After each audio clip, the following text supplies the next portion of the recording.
পুনর্নির্মাণ কাজ শেষে সোমবার খুলে দেওয়া হচ্ছে গাউসুল আজম শাহ সুফি হজরত মাওলানা সৈয়দ গোলামুর রহমান আল হাসানি আল মাঝভান্ডারীর পবিত্র রওজা শরীফ।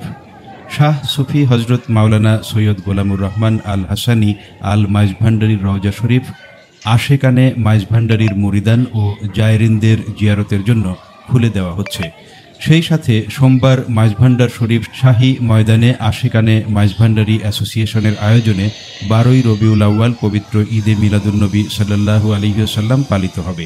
এতে প্রধান মেহমান আওলাদে রাসূল সাল্লাল্লাহু আলাইহি ওয়াসাল্লাম সাজ্জাদান শিনে মাঝভান্ডার শরীফ শাহজাদায়ে গাউসুল আজম হজরত শাহ সুফি আলহাজ মাওলানা সৈয়দ মুজিবুল বশর হাসানি আল মাঝভান্ডারী কেবলা।